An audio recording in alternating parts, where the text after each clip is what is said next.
Bonjour à tous, aujourd'hui j'ai le plaisir de vous proposer cette 78e clé qui s'intitule Matrice, différentes réalités. Alors il s'agit de la deuxième vidéo, du deuxième volet, sachant qu'elles sont indépendantes, même si c'est toujours mieux de les regarder en ordre. Alors aujourd'hui on va parler de la réalité, c'est quoi a priori, à première vue.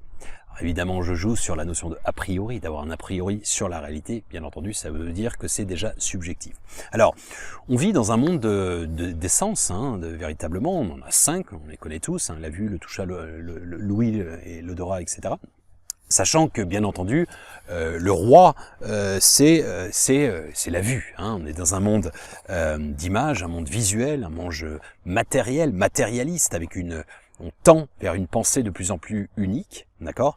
Je prends un simple exemple, c'est assez rigolo parce que la mode est littéralement standardisée.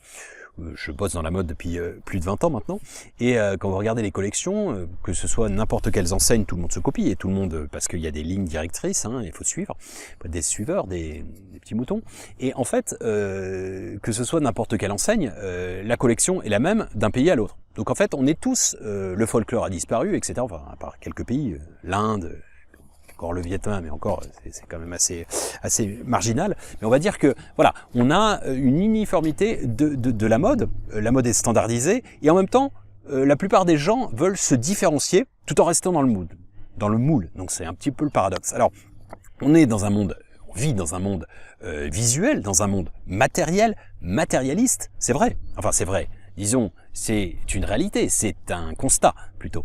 C'est vrai. Disons que c'est tout ce que tout le monde pense, on va dire. Que les gens soient croyants ou pas croyants au système, mais croyants qu'ils aient la foi ou pas, qu'ils soient religieux ou pas, qu'ils soient spirituels ou pas. Alors évidemment, je joue à l'intérieur de ça. Alors j'insiste, c'est un monde visuel, lapsus, matériel et matérialiste. Alors les non-croyants, ils croient un petit peu dur comme fer au fait que ce soit un monde visuel, un monde matériel et matérialiste. Alors, tout simplement parce qu'ils sont terre à terre. C'est-à-dire qu'ils n'aspirent qu'au, entre guillemets, tangible, au palpable. Et pour eux, croire à l'invisible, c'est comme croire, entre guillemets, aux fables. Croire en Dieu, c'est croire au Père Noël. Croire au diable, ce serait comme de croire au loup, ainsi de suite. Alors, il y aurait un certain chamboulement, je pense, s'ils sont vraiment terre à terre, dans la mesure où rien n'est stable, en fait, dans cette réalité. Que ce soit les électrons bougent de manière sans cesse, de la manière la plus petite, du microcosme au macrocosme. C'est-à-dire que tout est électron, on est fait de matière uniquement d'électrons, et donc on bouge en perpétuel mouvement. On est en perpétuel mouvement, pardon. Que ce soit la Terre, quand on dit à quelqu'un t'es très terre à terre, même ça bouge. Pour avoir vécu plusieurs tremblements de terre, et notamment un très fort en Indonésie, eh bien, c'était d'ailleurs, dans la villa, c'était une piscine qui s'est transformée en piscine à vagues. En fait, tout simplement, et là vous bougez vraiment, vous avez l'impression d'être dans un avion et zone de turbulence, ça fait bizarre, et la première fois notamment. Et en fait, c'est là où vous réalisez que même quand on est très terre à terre, on dit voilà, on est stable, on est ancré dans la matière, etc., etc. Même ça, c'est pas stable. Même ça, c'est entre guillemets, c'est une illusion. C'est-à-dire qu'en fait, ce sont des plaques qui sont certes stables, mais elles sont sur du magma, donc elles bougent au quotidien. Ici, là, je suis présentement en Ankara. Eh bien, on a des secousses sismiques d'amplitude 4 tous les jours. Tous les jours, mais on les ressent pas. Et la Terre bouge, elle évolue, c'est un organisme vivant, Gaïa, et elle bouge au quotidien. Alors, pour ceux dans un monde visuel et physique, eh bien, il faudrait leur rappeler, entre guillemets, que le spectre de lumière, entre guillemets, le spectre visible pour l'humain, il est de 1 10 millième de milliardième, d'accord, par rapport à ce qu'on peut voir. Donc en fait, on voit à travers le chat d'une souris, si je puis dire, le chat d'une serrure, pardon. En fait, on voit le spectre de vision de l'humain. Il se situe entre 450 Hz et 700 Hz. Au-delà, vous avez les infrarouges et au-delà, vous avez les infrarouges et en deçà, vous avez les ultraviolets.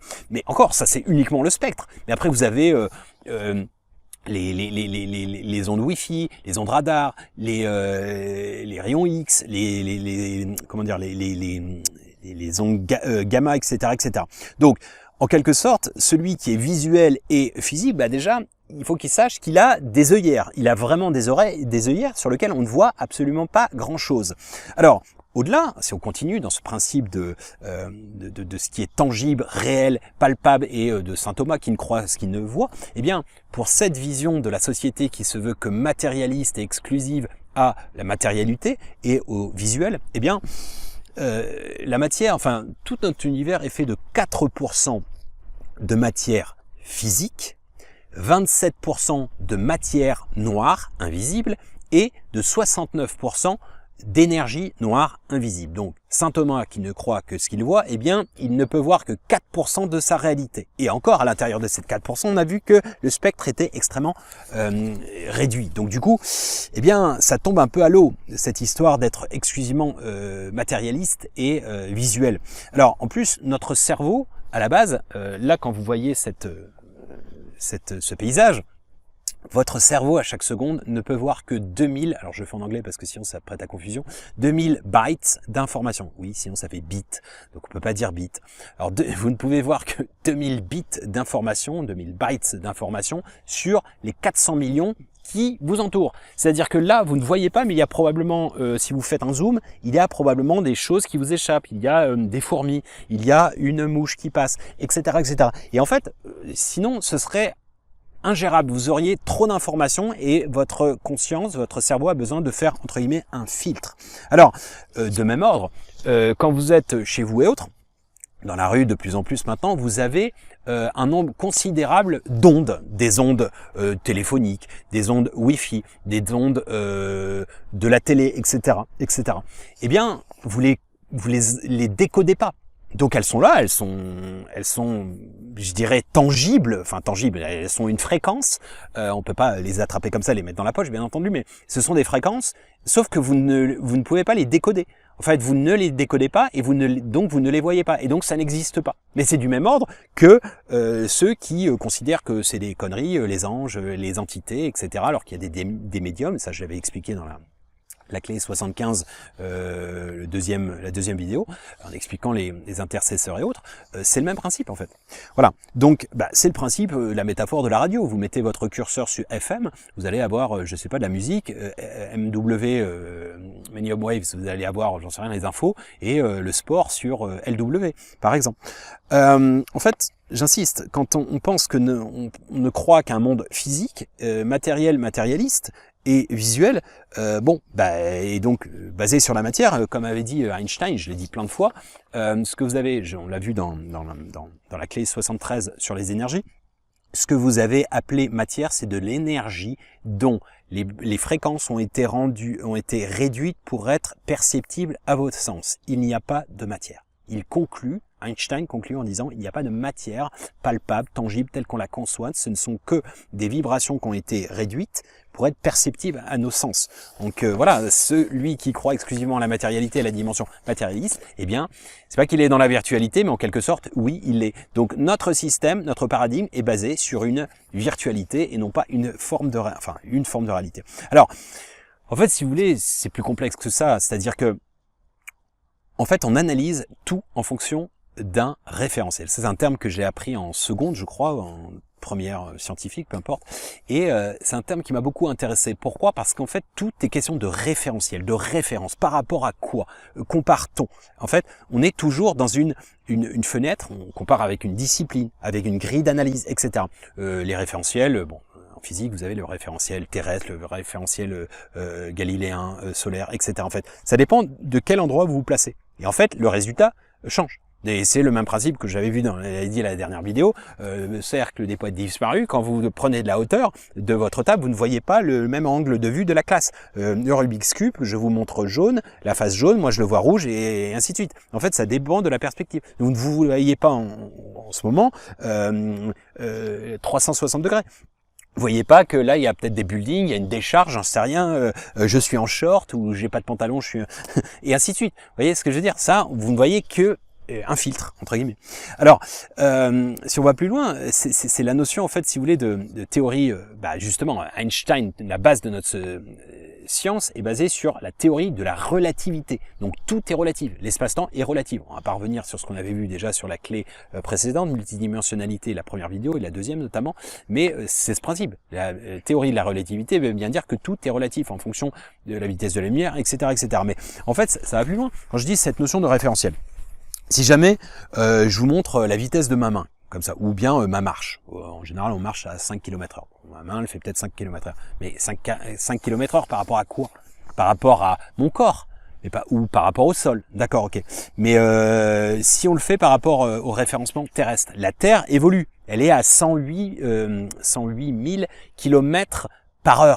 Donc au moment où je marche, la vitesse de ma marche s'est diluée dans la vitesse de la Terre. Si j'ai en référentiel la Terre, le centre de la Terre, et je vais à 108 000 km/h. Si je le fais par rapport au le référentiel système solaire galaxie, eh bien c'est 2,2 millions de km/h. Si je le fais par rapport à l'univers, c'est encore plus des vitesses encore plus extraordinaires. Si je vais dans les superclusters, etc., etc. Donc, en fait, c'est quoi la vitesse de ma main? Eh bien, encore une fois, ça dépend. La réponse un peu à la con, ça dépend. Ça dépend de l'angle de vue et de notre, j'insiste, référentiel. Alors, comme dans le bouddhisme, il est dit, la seule chose impermanente, c'est l'impermanence. En fait, il y avait Trien Xuan Tuan, qui est un franco-vietnamien, c'est un scientifique qui est lui-même bouddhiste, qui essaie de faire la jointure entre les deux. Il disait justement, la seule chose qui ne changera jamais, c'est que tout change toujours et tout le temps.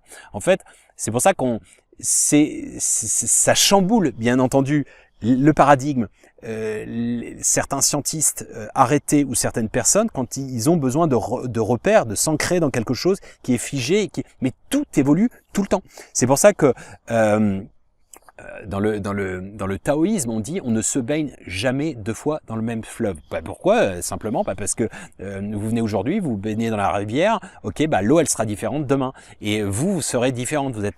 On est différent du matin au soir, et bon, c'est moins flagrant sur quelques jours, mais sur quelques années, quand vous repensez à votre mentalité, ou si vous écrivez des choses, vous avez un journal de bord, etc., etc. Eh bien, parfois on change d'idée, on change d'avis, les situations ont changé, et je ne suis pas le même en tant qu'Aurélien à 43 ans et demi que je n'étais, je sais pas, il y a ne serait-ce que 10 ans quand j'étais à Shanghai, que quand j'étais encore je vivais à Paris quand j'avais 25 ans, ou j'en sais rien, quand j'étudiais en Angleterre, ou que je sais pas, que j'étais encore à Valenciennes, etc. On est tous comme ça, on change, et c'est logique en fait. Quand vous le voyez, quand vous lisez un bouquin, moi je sais, je prends souvent cet exemple, Conversation avec Dieu, je l'ai lu la première fois, j'avais 21 ans. Je l'ai relu, c'est ma mère qui me l'a offert. Ensuite, je l'ai relu, je crois, j'avais une trentaine d'années, je l'ai relu à 35 ans, je l'ai relu encore, et je l'ai relu l'année dernière quand j'étais bloqué en France pendant 4 mois, et je vais le relire là sous peu, parce que voilà, je vais faire une conférence là-dessus par rapport à une chaîne. Eh bien, je ne perçois pas la même chose, c'est pas complètement, l'histoire n'est pas complètement différente, mais ma perception change. Donc, et je pense que tout le monde a ça. Vous écoutez une chanson, eh bien une chanson de la même manière. Vous n'écoutez pas, vous n'êtes pas dans le même mood entre guillemets. Moi, je pense en l'occurrence, que j'ai écouté énormément quand j'étais prisonnier, enfermé en prison, en centre de rétention pendant 3 jours en Turquie, et ensuite quand on m'a viré militari comme un malpropre 4 mois où j'ai pas vu mon bébé l'année dernière, n'est-ce pas? J'allais sans cesse tous les jours marcher, aller autour de l'étang. Je faisais des tours. Et j'écoutais inlassablement la fameuse chanson Ça va, ça vient. Je sais plus comment il s'appelle. Merde, c'est un duo. C'est pas une chanson extraordinaire, mais et en fait, elle me marquait. Alors j'étais vraiment dans une nostalgie. Ça m'arrivait très souvent de chialer, j'en pouvais plus. J'en étais vraiment bloqué, administrativement parlant, etc., etc. C'était ma descente aux enfers. C'était ma nuit noire de l'âme. Et je l'ai réécouté à des moments où j'étais extrêmement heureux. Et en fait, et des moments neutres. Et en fait, je perçois pas la même chose. Alors c'est pas les paroles je perçois pas la même chose, c'est plutôt, c'est tout le décorum derrière. Bon, je pense que vous aurez bien compris, on a tous le même type d'expérience avec les chansons. Alors, super important, la carte n'est pas le territoire. La carte n'est pas le territoire. Alors, Simple truc, ça semble pas évident pour tout le monde, mais je vais vous prendre des frontières. Alors les frontières, frontières aériennes, si vous prenez des frontières, je sais pas, la France, les frontières avec une vue satellitaire, d'accord? Eh bien, ce sera pas du tout la même chose qu'avec une vue en vol d'oiseau. Et ce sera encore pas les mêmes mesures avec une chaîne d'arpenteur. Une chaîne d'arpenteur, pour ceux qui connaissent, c'est pour chez les paysans pour calculer les parcelles. Ok. Ou de même la manière, si c'est un escargot qui prend tous les reliefs, eh bien vous allez passer du simple au double. Les frontières de la France seraient du simple au double, ou de n'importe quel pays, hein, peu importe. Donc ça, c'est super intéressant. Au-delà, les distances des frontières, elles évoluent. Les frontières en 1988 et en 1994, ok. Vous trouvez en URSS, ou vous trouvez en Russie, ou vous trouvez en Ouzbékistan, hein, les pays satellites, ou vous trouvez en Arménie, etc., etc. Donc elles sont évolutives les frontières. Il y a aussi une érosion, c'est-à-dire que le Bangladesh, en 2050-2070, il n'existe plus sur la carte. Pourquoi? Parce il sera recouvert a priori d'eau. Ok, donc il y aura plus de frontières d'ici là. Et en plus, ça va être évolutif. Il y a des montées d'eau qui sont prévues, même sur le littoral français et autres, peut-être 1 mètre, plus, etc. Donc ça va changer. La carte n'est pas le territoire. Ça, c'est si vous vous intéressez à la géographie. Les premières représentations qu'on avait, c'était Mercator quand on était gamin. Eh bien, elle est complètement faussée à 35%. Elle est vraie à 65%. Pourquoi? Simplement parce que une sphère, vous pouvez pas la mettre sur du plat en 2D. Ça la biaise en fait. Donc on avait comment dire, on a par exemple là, on a l'Afrique qui est à peu près aussi grande que le Groenland, ce qui est complètement faux. Le Groenland fait à peu près 2,1 millions de kilomètres carrés, alors que l'Afrique en fait 23 millions. Donc elle est 10 fois plus grande. L'Afrique est 10 fois plus grande, sachant que sur cette carte, elles sont quasiment de la même taille. La Russie est surdimensionnée, elle est elle est énorme. Alors qu'en fait, dans une autre perspective qui est le plan Peter, là qui est un peu plus réel, qui est réel à 85%, je crois, eh bien comment dire, la Russie, on a l'impression qu'elle est rabougrie, elle est complètement repliée sur elle-même. Et l'Afrique, elle est super longiligne en fait. Bon, même ça, en fait, c'est pas la réalité. Donc évidemment, quand je dis la carte n'est pas le territoire, c'est une métaphore. Ça veut dire quoi? Ça veut dire que la carte, c'est le monde virtuel, et le territoire, eh bien, c'est le monde réel. D'accord? Une photo, c'est une carte. Là où je suis, moi, je vois la réalité, enfin ma réalité. Mais vous ne voyez qu'une partie de cette réalité. Et ainsi de suite. Alors, je l'ai dit, c'est la même chose avec la carte n'est pas le territoire, c'est la même chose avec les nucléons ou les microparticules. À l'échelle subatomique, une pierre, eh bien, c'est quoi? C'est une multitude d'électrons et d'atomes, etc., qui bougent sans cesse. C'est pas stable une pierre. C'est ça qui est génial. C'est qu'en fait, elle se décompose et se recompose chaque fois. Idem pour moi. Ce que vous voyez depuis tout à l'heure, c'est un mec qui parle, sauf qu'en fait, je me détruis, enfin, j'apparais, je disparais inlassablement. Sauf que ça va tellement vite que dans un effet stroboscopique, on voit pas la différence. Et c'est tout est toujours comme ça. C'est-à-dire que ce n'est que de l'énergie en vibration qui se détruit et qui se reconstruit sans cesse, inlassablement. Alors, en vision microcosmique également, c'est ce qu'on appelle le monde des bactéries, les fourmis, les mondes marins, etc., etc. Ou dans une dimension quantique, bon, ça on y reviendra dans le futur, dimension quantique, pour la faire assez simple, en fait, alors c'est l'échelle petite, hein, d'accord. Donc soit c'est une onde de probabilité quand vous n'avez pas posé votre regard dessus, donc c'est une onde de probabilité, ça veut dire que en gros c'est comme une vague, avec une vague de plein de gouttelettes. Et quand vous mettez votre regard dessus, donc l'observateur, le regard impacte sur le résultat, eh bien ça devient une goutte, un point, une particule, d'accord. C'est ça la dimension quantique. Ça c'est toute l'expérience de la fente de Young. Si vous voulez regarder sur internet ce que ça signifie, vous avez de très bonnes simulations dessus, enfin des vidéos notamment, très visuelles. Voilà.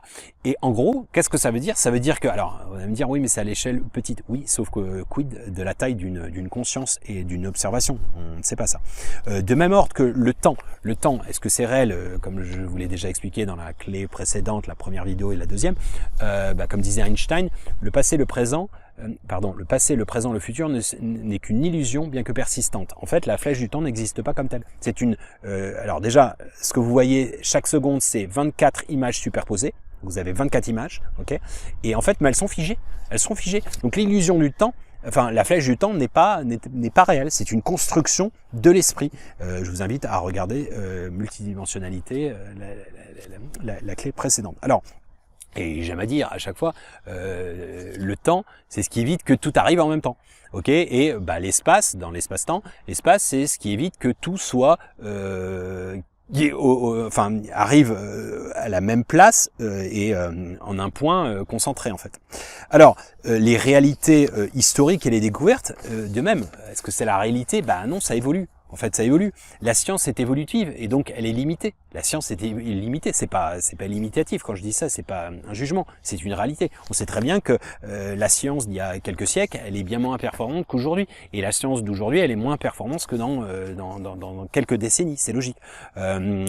Copernic, Kepler, Galilée, donc l'évolution des champs de conscience, bien entendu, les découvertes, la Terre est ronde, ensuite la rotation autour du Soleil, etc. Demain, etc., etc. Au niveau de la géographie, c'est pareil. Avant Christophe Colomb, on ne sait pas qu'il y a des petites îles entre l'Asie, enfin dans le Pacifique, entre l'Asie et l'Europe. Ça s'appelle les Amériques quand même. Donc notre perspective, avant ça, elle est étriquée. Et en fait, même avant ça, en fait, l'Asie n'est pas connue. Et en fait, on connaît la Libye, on connaît le nord de l'Afrique, mais on connaît pas le reste de l'Afrique noire, et l'Asie on la connaît pas non plus, enfin quelques siècles auparavant j'entends. Donc c'est pareil, pour les Européens. Hein. Et donc voilà, c'est évolutif. L'astronomie c'est pareil. Pluton a été découverte en 1930. Sirius a été découverte en 1860, quelque chose comme ça. Ces satellites beaucoup plus tard, sachant que, pour info, les Dogons, ce peuple malien, avait cette connaissance plusieurs siècles auparavant, aux alentours du XIIIe, XIVe siècle. Ils ont toujours dit qu'ils avaient été enseignés, petit aparté, par des gens venus du ciel. Alors en biologie, c'est pareil, c'est évolutif. La réalité était, moi je me souviens quand j'étais encore plus jeune, on parlait d'une structure de l'ADN qui était figée. On avait un ADN, on naissait avec, on mourrait avec, il changeait pas. Et puis on a découvert l'épigénétique que l'ADN n'était pas figé et qu'il était évolutif en fonction de notre état d'esprit, par exemple. De même, aujourd'hui on parle d'ADN poubelle, alors on n'utiliserait qu'un pourcentage très infime de l'ADN et le reste ça servira à rien. Évidemment on découvrira dans quelques années que ça a une importance. Il n'y a pas de non-sens dans la nature a priori. Voilà. Au-delà, la réalité morale. La réalité morale, qu'est-ce que la réalité morale? Elle est évolutive, encore une fois. La sexualité, par exemple, en Turquie, je sais que c'est absolument inconcevable de ne pas être marié et de vivre ensemble, sous le même toit. Même les jeunes, alors peut-être quand c'est caché, quand ils sont étudiants et autres, peut-être ils le font, mais de vivre conjointement comme ça, en couple en quelque sorte, mais normalement ça se fait pas. En Europe, en Occident, aux États-Unis, en Canada, en France, je crois qu'il y a, c'est commun. Mais je me souviens, moi, j'ai ma belle-mère qui m'expliquait en fait que quand elle s'est fait répudier de sa famille pendant un temps, et après ils sont revenus sur leur décision. Pourquoi? Parce que son mari à l'époque était un divorcé.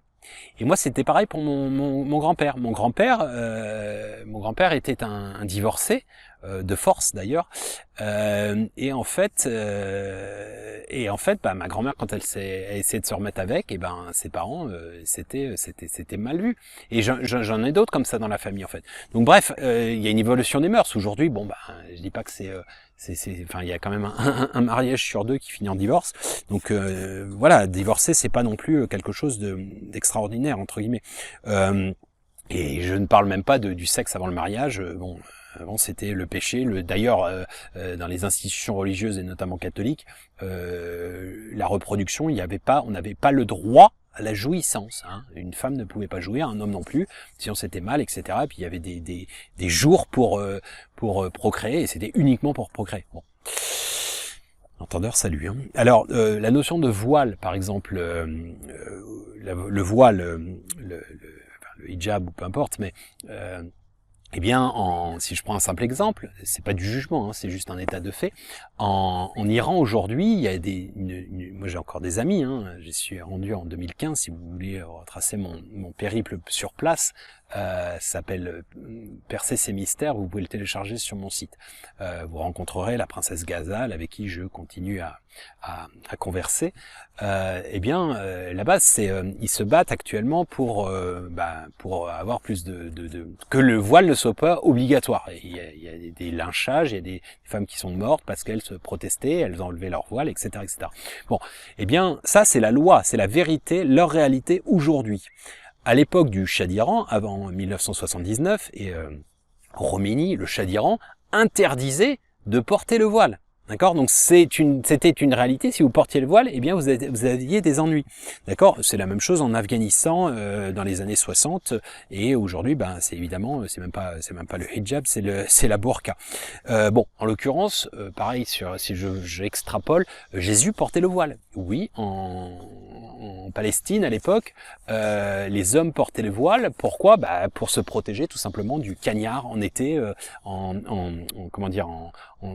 Afrique du Nord ou même en Moyen-Orient. Évidemment qu'on portait le voile pour se protéger des rayons du soleil. C'était plutôt hygiénique, plutôt qu'un voile de pudeur nécessairement. Alors, les réalités morales.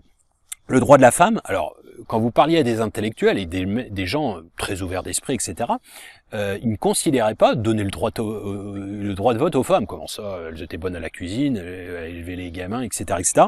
Le droit de vote en femme, c'est dans le pays des droits de l'homme, est venu en 1944. Et sachant que, par exemple, le premier à l'avoir donné, c'est en 1893, c'est en Nouvelle-Zélande. En 1909, c'est en Australie, c'est le deuxième. Sauf que c'était pour les femmes blanches. Donc ça, c'était bon pour les femmes blanches, mais les aborigènes, etc., c'est venu bien plus tard dans les années fin 60, début 70. Donc deux poids, deux mesures. En Turquie, d'ailleurs, ici, 1923. Avant la France, par exemple. En Inde, 1926. Au Liban également, etc., etc. En Arabie Saoudite, en 2011, le droit de vote des femmes est effectif en 2015 quand même. Vous voyez un petit peu les différences. Un autre exemple de la réalité, c'est-à-dire qu'avant, on ne considérait pas qu'une femme ait une autonomie. La libération des mœurs, elle vient, pourquoi en France notamment en 1965? Eh bien parce que la femme peut ouvrir un compte en banque, c'est pas anodin, et surtout elle peut travailler sans demander l'aval et le consentement de son mari. 1965, je suis né en 1980, pardon. Donc, si je reprojette, il y a 15 ans de ça, c'était 2008. 2008, c'était la crise des subprimes, etc. On s'en souvient comme si c'était hier, n'est-ce pas? Quand je suis né, 15 ans auparavant, donc c'est-à-dire rien, les femmes ne pouvaient pas avoir de compte en banque ni bosser sans l'aval de leur mari. C'est dans le pays des droits de l'homme. Je vous invite à méditer là-dessus, c'est quand même effarant. Et ça, c'était normal. C'était la réalité, c'était comme ça. Le travail des enfants, évidemment, je mets un bémol, je ne cautionne pas du tout ça, mais c'est une réalité. Il y a plein de pays dans le monde pour lesquels qui considèrent que les enfants sont une source de revenus et sans eux, eh bien, ils n'arriveraient pas à subvenir à leurs besoins. Je ne le cautionne pas. Bien entendu, c'est notamment tous les états d'âme que j'ai pu avoir en visitant les usines dans le passé. Et voilà. Bon. Enfin, voilà, c'est un sujet très délicat. Alors, dans le temps, l'enfanticide, c'est-à-dire le fait de tuer son premier enfant, était une coutume, une tradition, et c'était la réalité, la normalité. D'ailleurs, Abraham a été l'un des premiers à l'abolir, et en fait, il était absolument impopulaire. C'est pour ça que c'est revenu encore, parce que c'était resté dans les mœurs. C'est pour ça qu'il y a le fameux, le sacrifice du mouton chez les musulmans, parce que c'était toujours instauré à l'époque du prophète Mohammed, au 7e siècle, et il continue à perpétrer cette tradition de tuer le premier enfant pour l'offrir, imaginez la logique quand même, d'offrir à Dieu le fruit de sa créature. D'accord, très logique. Bref, et c'est pour ça que les musulmans sacrifient le mouton, parce que au moment où avait voulu être fait ce sacrifice, l'Esprit Saint est arrivé en disant « Ok, on a vu que tu allais le faire, ok, on voit ton intention de dévotion pour Dieu, pas besoin de le faire, sacrifie cet animal. » Et même, honnêtement, même cet animal, est-ce que maintenant ça fait encore foi? Est-ce que c'est pas aussi l'intention peut pas être uniquement dans le cœur? Ça, c'est une autre question et on se reposera dans des prochaines vidéos à venir. Alors, Akhenaton, c'était pareil. C'était quelqu'un qui ne voulait pas de la guerre. Et donc, il était très impopulaire. C'était très mal vu de ne pas vouloir conquérir la Syrie, l'apostrophe Assyrie, hein, la Perse, etc., etc. Donc, alors qu'aujourd'hui, on lui aurait probablement octroyé le prix Nobel de la paix. L'esclavage était une normalité, a été une normalité pendant longtemps. Quand vous voyez, par exemple, Abraham Lincoln, qui l'a aboli aux États-Unis, et Schœlcher en 1848, quand même, Schœlcher en France, ils étaient extrêmement impopulaires. Or, d'ailleurs, Abraham Lincoln, pour la petite histoire, il disait qu'il en avait rien à foutre de l'esclavage. Pour lui, à la limite, on aurait pu le garder comme ça, et ça lui évitait d'être impopulaire, etc. Il l'avait pas vraiment à cœur. Il l'a fait parce que voilà, il y avait des revendications, etc. Mais sinon, lui, il était pas aussi tranché que Schœlcher, où là vraiment, il l'avait à cœur. Il trouvait ça infâme, quoi. Les traitements, le racisme a été une normalité pendant énormément de temps. C'est-à-dire, alors aux USA, les lois de ségrégation, Martin Luther King qui s'est fait assassiner à 55 ans maintenant, jusque dans les années 60, on ne pouvait pas aller dans les mêmes bus que les trains, les noirs et les blancs. En Australie, pareil, avec les aborigènes. Pire encore, l'apartheid en Afrique du Sud, elle s'arrête début 90, début 1990. Je me souviens, j'avais plus de 10 ans. C'était en 92 exactement. Hein. J'avais 12 ans, je m'en souviens très bien. Et on peut dire, alors le racisme, il y a une phrase de Luc Ferry quand même qui a permis l'évolution, l'école obligatoire, etc. pour les gamins, pour éviter justement le travail des enfants. Il a quand même fait une déclaration extraordinaire, incroyable. Je vous la lis. Il faut dire ouvertement qu'en effet, les races supérieures ont un droit vis-à-vis des races inférieures. Je répète qu'il y a pour les races supérieures un droit, parce qu'il y a un devoir pour elles. Elles ont le devoir de civiliser les races inférieures. On a l'impression que c'est Hitler qui a déclaré ça. Eh ben non, c'est Jules Ferry. Et donc ça a ouvert la porte à toute la colonisation, et pour eux c'était la réalité, c'était normal. En fait, les lois sont valides d'un pays à un autre. Alors, une citation que je n'ai jamais pu retrouver et que j'avais appris au lycée, c'est vérité au-delà des Pyrénées, erreur en deçà. Ça voulait dire, en gros, je sais pas, en Espagne, vous avez des lois, et au-delà des Pyrénées, vous allez en France, vous avez d'autres lois. Je vais vous donner un simple exemple. Ici, alors, si vous évoquez le mot génocide arménien, ici, vous pouvez aller amende ou en prison. D'accord? Réseaux sociaux ou en public, etc., etc. Si vous faites la même chose, si vous niez le génocide arménien, vous dites que ça n'avait pas existé en France, vous pouvez avoir une amende. Donc, en fait, c'est complètement l'inverse, d'accord? Donc, d'un pays à l'autre, eh bien, vous avez tout est son côté. Alors, sur le temps aussi, c'est pas que d'un pays à l'autre, c'est aussi à travers le temps. Protéger un juif en France pendant l'occupation, vous pouvez être condamné à mort. Ensuite, après la guerre, vous aviez une médaille, d'accord? La médaille des justes, ok? Aujourd'hui encore, si vous hébergez un réfugié, vous risquez d'avoir soit une amende, soit d'aller en prison. Voilà, donc l'histoire se répète tout le temps. Donc c'est quoi la réalité? Elle est évolutive en fonction du temps, la moralité, etc. Et la réalité est donc subjective. Est-ce que c'est réel? Et c'est le cas. Il y a un groupe de rock qui ne sont pas réels, ce sont des hologrammes. Et il y a des fans, il y en a qui les adorent, qui les adulent, etc. Est-ce que c'est réel tout ça? Il y a des cas de gens qui ont été amoureux, au Japon et en Chine, amoureux de leur poupée gonflable et ou de leur intelligence artificielle. Est-ce que c'est réel tout ça? Est-ce que leurs sentiments sont réels? Oui, en l'occurrence oui, mais est-ce que c'est réel dans l'absolu? Je vous pose la question. Atlas, mon fils, quand il a au téléphone ou en vidéo sa grand-mère et qu'elle lui dit viens faire un bisou ou autre, ou viens, en fait il met le pied il met carrément le pied dans le téléphone ou dans l'ordinateur. En fait, il pense qu'il va pouvoir aller de l'autre côté, quoi. C'est très rigolo. Et pour lui, c'est réel, quoi.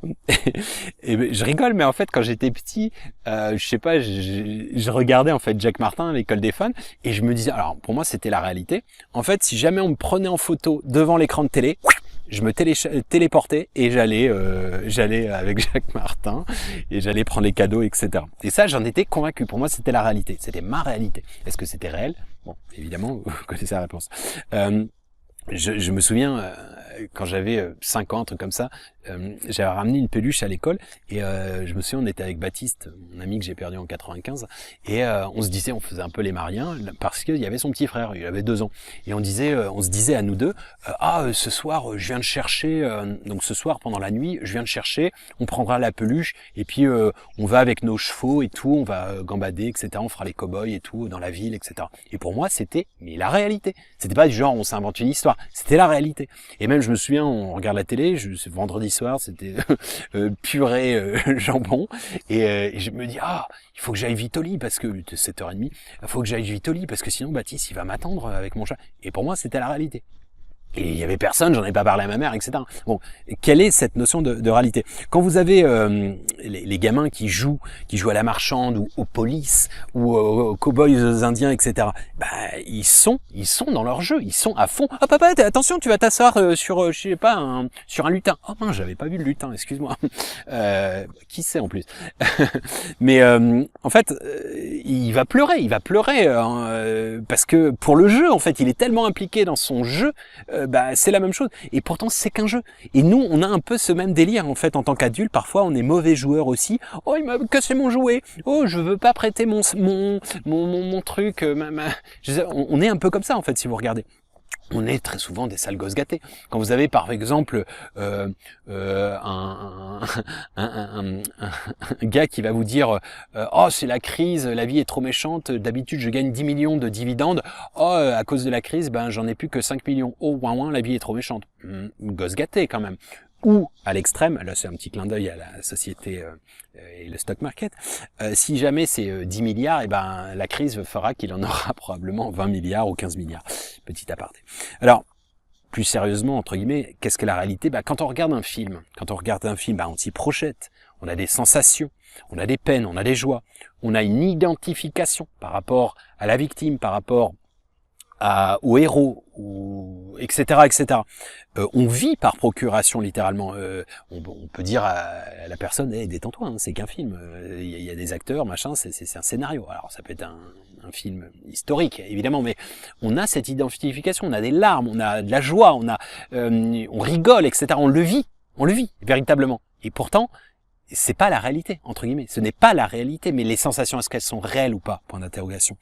Est-ce que ce serait pas la même chose, la vie? La vie, quand on se réveille d'un rêve, en quelque sorte, quand on trépasse, quand on meurt, est-ce qu'on n'est pas à nous dire, c'était qu'un film, mec, détends-toi. Et est-ce que justement, et ça j'en ai parlé dans La mort trait d'union avec l'éternité, quand le grand-père explique qu'il passe dans l'au-delà, il réexplique comment ça s'est passé, il avait tout déchargé, tout dénervé, donc il n'a plus cette identification, et il n'est plus en conflit intérieur. Il n'est plus dans ce sas à regarder inlassablement sa vie, pleurer, ou bien j'aurais dû faire ceci, ce flagellant, etc., etc. Regardez la clé, ou l'ouvrage, mais sinon la clé sur l'au-delà, 75.1. La première vidéo. Quand on meurt, en quelque sorte, c'est une forme de vue aérienne, c'est-à-dire que les reliefs de la montagne ou les creux d'une vallée, c'est plat en fait, c'est d'une platitude, c'est du même ordre que je fais souvent la métaphore, mais quand si je sais pas le petit Jonathan m'a écrasé mon goûter et que ça a été la fin du monde quand j'avais 3 ans et demi, je peux voir le petit Jonathan maintenant, il serait bien grand, il sera peut-être un peu s'il me révoque le truc, je vais pas lui casser la gueule, on en rigolera, vous voyez. Et je pense vraiment, mais même que des drames actuels, quand on passe de l'autre côté, on a une vision d'ensemble, et ça c'est des témoignages que j'ai pu avoir également. Alors, je vais vous faire un petit jeu en 13 étapes, c'est dans Synthèse de Sainte Thèse, qui sont justement 13 étapes de perception. D'accord? Alors, évidemment, c'est sujet à réflexion. Ça s'appelle « Un livre délivre, un livre révèle ». Ok? L'analphabète 1. L'analphabète se dit des livres que ce ne sont que des symboles sans sens. 2. L'inculte se dit des livres qu'ils n'ont pas de raison d'être. 3. Celui qui n'aime pas lire se dit des livres qu'ils sont ennuyeux. Or, peut-être qu'il n'a pas trouvé ce qui l'intéressait. 4. Le matérialiste se dit des livres qu'ils sont onéreux, que la couverture est dorée ou poussiéreuse ou encore délabrée. 5. Le manichéen et binaire se dit des livres qu'ils sont petits ou grands, intéressants ou ennuyeux, ou ceci ou cela. 6. Le superficiel et calculateur se dit des livres qu'ils représentent des occasions de briller ou des outils de pouvoir. 7. La censure se dit des livres qu'ils représentent une menace. 8. L'artiste se dit des livres qu'ils sont magiques, car ils transforment les lettres en notes de musique, les mots en peinture, les phrases en scènes de vie, sans cadre ni fin. 9. Le rêveur se dit des livres que ce sont des portes donnant sur de nouveaux horizons, élargissant son champ de conscience et sphère de perception de manière illimitée. 10. Le subtil se dit des livres qu'ils sont interactifs, quand il parvient à lire entre les lignes à travers les différents niveaux de lecture et de langage. 11. Le sensible perçoit les gens comme des livres ouverts, des histoires cachées ou révélées, réelles ou fantasmées, chaque ride correspondant à un chapitre, chaque cicatrice à une rature, chaque expression du visage, une nouvelle inspiration, voire une expiration. Et enfin, 12. L'initié et simple illettré illuminé perçoivent les livres présents partout et partout dans l'unique grand livre de la vie, quand ils parviennent à décrypter les messages subtils et subliminaux dans une lecture subtile et une co-écriture profonde à travers le langage des oiseaux, le sifflement du vent, le ruissellement de la source, ainsi que le vivant qui, tel un seul homme, chante à l'unisson par ses multiples instruments, ainsi que son orchestre philharmonique et harmonieux, car le grand tout écrit ou s'écrit des livres dans les cœurs purs de l'humble scribe de manière infinie. Et 13. On se délivre, on est en paix avec des livres ou sans, il n'y a plus de mots, plus de sens, mais aussi plus de sens et moins de non-sens. C'est 3 petits points et c'est tout. Voilà, je vous invite à méditer là-dessus parce que évidemment, il y a beaucoup de niveaux de lecture à l'intérieur de ça, mais les livres saints et les livres quelconques sont à la portée de l'intellect et aussi du cœur de chacun. Voilà, je vous invite à méditer sur tout ça, en espérant que ça vous permettra de façonner la clé, la passe-partout de la clé des champs et des champs de conscience, des champs du cœur, de ce que vous voulez. Comme vous le savez, tous les chemins mènent à Rome et au Dôme. À bon entendeur. Salut!